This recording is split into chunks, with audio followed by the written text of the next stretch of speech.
तो ये बहुत ही मजेदार बेसन की सब्जी बनाने के लिए बोल में हम लेंगे 1.5 कप बेसन और अगर वजन से आप देखेंगे तो ये है करीबन 200 ग्राम।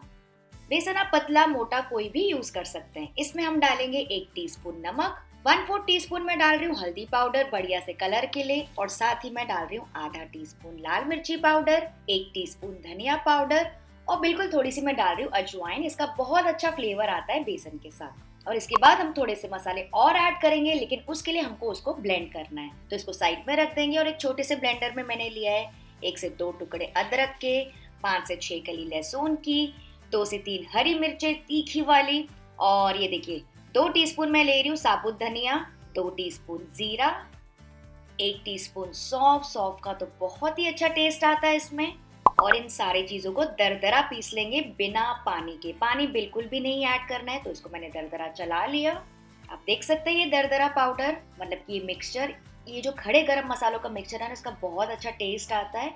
इसको हम यूज करेंगे इस सब्जी में।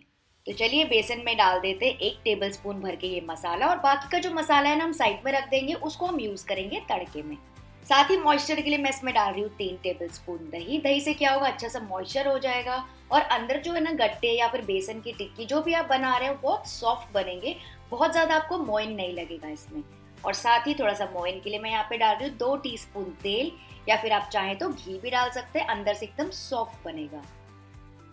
इन सारी चीजों को अच्छे से मिक्स कर लेंगे और अब हम इसमें डालेंगे पानी। तो पानी हमें डालना है टोटल 1 कप अभी के लिए।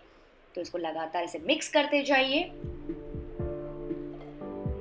बहुत ज्यादा गाढ़ा घोल नहीं चाहिए, हमें थोड़ा सा पतला साइड में ही घोल चाहिए, जैसे कि थोड़ी सी लस्सी का होता है। मैं आपको दिखाती हूँ आगे कैसा। तो इसको डालते जाइए और लगातार विस्क करते जाइए। इंपॉर्टेंट चीज आपको ये ध्यान रखना है कि इसमें कोई भी लम्स नहीं होने चाहिए, वरना जब आप इसको पकाएंगे ना तो वो गाढ़ा गाढ़ा सा बनेगा। तो ये देखिए कंसिस्टेंसी आप देख सकते हैं। इस वक्त हम इसमें डाल देंगे फ्रेश धनिया और इसे भी मिक्स करेंगे। तो चलिए अब इस बेसन के घोल को पकाना स्टार्ट करते हैं और आगे मैं आपको बताऊंगी इसको और कैसे तरीके से आप पका सकते हैं। ये सबसे इजी प्रोसेस है। तो पैन में मैंने लिया है 2 टीस्पून तेल ताकि नीचे बेस में ये चिपके ना, और ये पूरा बैटर हम इसमें डाल देंगे। और अब इसको लो मीडियम फ्लेम पे फ्रेंड्स लगातार मिक्स करते जाना है 4 से 5 मिनट के लिए, या फिर जब तक ये गाढ़ा होना ना स्टार्ट हो जाए।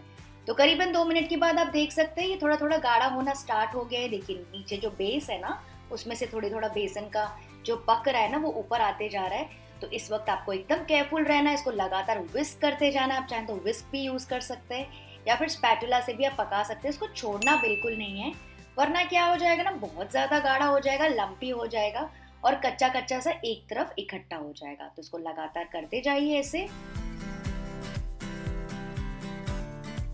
तो थोड़ी देरी बाद आप देख सकते हैं कि पानी पूरा ही सूख गया, ये काफी गाढ़ा हो गया। लेकिन इसको अभी हमें थोड़ा सा और पकाना है, इतना कि जब हम इसको सेट करें ना तो सेट हो जाए और इसका साइड्स भी छूट जाएंगे।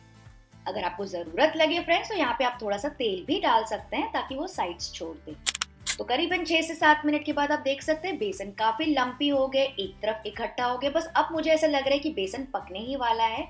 तो साइड्स भी छूट गए तो गैस का फ्लेम ऑफ कर देंगे, बहुत ज्यादा नहीं करेंगे वरना ये हार्ड हो जाएगा। इसको ट्रांसफर कर लेंगे कोई भी थाली में या फिर प्लेट में। तो यहाँ पे मैंने केक टिन को पहले से ग्रीस करके रखा था, उसमें मैं ट्रांसफर कर रही हूँ। आपको बटर पेपर डालने की बिल्कुल जरूरत नहीं है। तो आपको जितनी पतली या मोटी टिक्की चाहिए ना फ्रेंड्स उसके हिसाब से आप ट्रांसफर कीजिएगा कोई भी बॉक्स में। और इसको फिर ऊपर से ऐसे फ्लैट कर लेंगे स्पैटुला से ऐसा।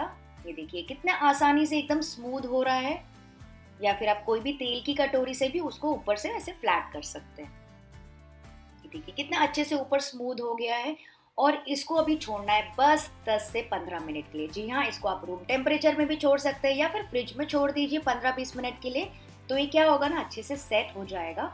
तो इसको मैं साइड में रख दूंगी जब तक हम अपनी ग्रेवी बनाना स्टार्ट कर देते हैं। जिसके लिए पैन में मैंने लिया है 1 टेबल स्पून तेल। जैसे ही गर्म हो जाएगा जो बाकी का मसाला हमने साइड में रखा था ना फ्रेंड्स, जो दरदरा जीरा और लहसुन का, वो हम इसमें डाल देंगे। तो आपको कोई भी और मसाले डालने की जरूरत नहीं लगेगी।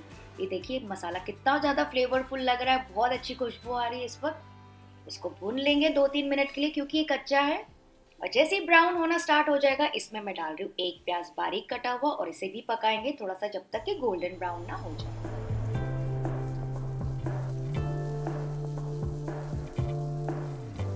तो ये देखिए मसालों के साथ प्याज भी अच्छे से भुन गया, ऑलमोस्ट गोल्डन ब्राउन होने ही लगा है। जलने से पहले गैस का फ्लेम एकदम ही लो कर देंगे क्योंकि हम इस वक्त डाल रहे हैं सूखे मसाले। तो यहाँ पे मैं डाल रही हूँ बिल्कुल थोड़ी सी हल्दी पाउडर, 1 टीस्पून मैं डाल रही हूँ लाल मिर्ची पाउडर, 1 टीस्पून धनिया पाउडर, 1 टीस्पून कसूरी मेथी, बढ़िया से फ्लेवर के लिए, और इसको पकाते जाएंगे। गैस का फ्लेम लो ही रखना है, 1-2 मिनट के लिए पका लेना है क्योंकि तेल में बहुत अच्छा फ्लेवर छूटता है मसालों का। और क्योंकि मसाले जले ना, तो यहाँ पे मैं स्प्रिंकल कर रही हूँ बिल्कुल थोड़ा सा पानी। ये देखिए, आप देख सकते हैं कितना अच्छा सा सिजल आ रहा है। इसी की वजह से मसाले ना बहुत ज़्यादा फ्लेवरफुल हो जाते हैं। और अब हम इसमें डाल देंगे टमाटर। तो यहाँ पे मैंने 2 से 3 टमाटर लिए थे, उसको मैंने डायरेक्टली ब्लेंडर में डाल के प्यूरे कर लिया है। लेकिन ये लाल इसलिए दिख रहा है फ्रेंड्स क्योंकि इस वक्त मैंने इसमें डाल दिया था 2 से 3 सूखी लाल मिर्चें मेरे पास पड़ी थी, तो वो भी मैंने डाल दिया। आप डायरेक्टली भी ऐड कर सकते हैं। तो ये प्यूरे डालने के बाद मैं इसमें डाल रही हूँ 1 टीस्पून नमक ताकि टमाटर जल्दी से पक जाए। और फिर इसको पकाएंगे 2 से 3 मिनट के लिए, जब तक ये थोड़ा सा गाढ़ा ना होने लग जाए और तेल ना छूटने लगे। तो यहाँ पे मैं थोड़ा सा पानी भी डाल रही हूँ क्योंकि बेसन टिक्की की सब्जी ना तो काफी सारा पानी सोख लेती है। तो यहाँ पे मैं पहले से ही थोड़ा सा पानी डाल रही हूँ। और फिर क्या करेंगे, इसको कवर करके कुक करेंगे करीबन 4 से 5 मिनट के लिए, या फिर जब तक कि ये बढ़िया से रिड्यूस ना हो जाए, तेल पे ना आ जाए और टमाटर का जो कच्चापन है ना पूरा निकल ना जाए। चलिए चेक करते हैं। ये देखिए कितनी बढ़िया तरीके से ग्रेवी भून गई है, आपको देख के पता चल रहा होगा एकदम बढ़िया से भून गई है, ऊपर तेल भी छूटने लगा है। तो गैस का फ्लेम हम एकदम लो कर देंगे। आप चाहें तो बंद भी कर सकते हैं क्योंकि इस वक्त हम डालने वाले हैं दही। तो यहाँ पे करीबन 4 टेबलस्पून मैं डाल रही हूँ फेटी हुई दही, और इसको भी लगातार मिक्स करते जाएंगे ताकि दही फटे ना, और इसको और थोड़ी देर पकाएंगे। तो हमारी बेसिक ग्रेवी ऑलमोस्ट तैयार ही हो गई है। थोड़ा सा मैं डाल रही हूँ गरम मसाला, और अगर आपको जरूरत लगे तो थोड़ा सा और पानी डाल सकते हैं। और इसको क्या करेंगे ना, पीछे रख देंगे गैस में, या फिर आप ढक के भी साइड में रख सकते हैं लो फ्लेम पे। चलिए हम बेसन को चेक कर लेते हैं। सुपर्ब, आप देख सकते हैं ये बेसन कितनी अच्छी तरीके से सेट हो गया है, बिल्कुल जैसे केक होता है ना। तो इसको मैं अपसाइड डाउन करके ऐसे निकाल दूंगी। वाओ, ये देखिए कितना अच्छा सा स्क्वायर निकला है। मैं आपको इसकी थिकनेस दिखाती हूँ, कितना सॉफ्ट बना है और एकदम सेट हो गया है। तो इसको अब हम कट करेंगे बार्स में। आप चाहें तो स्क्वायर्स में, छोटे छोटे पनीर के टुकड़े होते हैं ना, वैसा भी आप कर सकते हैं, ट्रायंगल में कट कर सकते हैं। और फिर इसको आप स्टोर कर सकते हैं फ्रिज में, 3 दिनों तक के बहुत अच्छे रहते हैं ऐसे कच्चे। और मान लीजिए अगर आपको ज्यादा दिन तक के स्टोर करना है तो आपको इसको थोड़ा सा फ्राई करके रखना पड़ेगा, वो मैं आपको आगे बताती हूँ।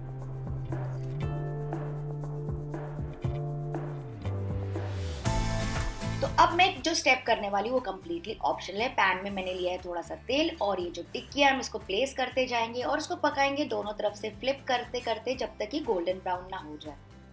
अच्छा फ्रेंड्स, ये स्टेप करना कम्प्लीटली ऑप्शनल है। मैं इसलिए कर रही हूँ क्योंकि हम आधी जो कबाब्स है ना, आधी जो टिक्की है, उसको एज इट इज हम एंजॉय करने वाले हैं चटनी के साथ, इसलिए मैं पका रही हूँ। वरना आप डायरेक्टली भी डालेंगे ना तो बेसन पूरा ही पका हुआ है, अच्छे से पक जाएगा। तो ये देखिए अच्छे से ब्राउन हो गए, बस गैस का फ्लेम ऑफ कर देंगे। ग्रेवी चेक कर लेते हैं। ग्रेवी में डाल देंगे ये टिक्कियाँ, बेसन की टिक्कियाँ। तो फ्रेंड्स, ये जो रेसिपी है ना बहुत ही ज़्यादा लाजवाब बनती है।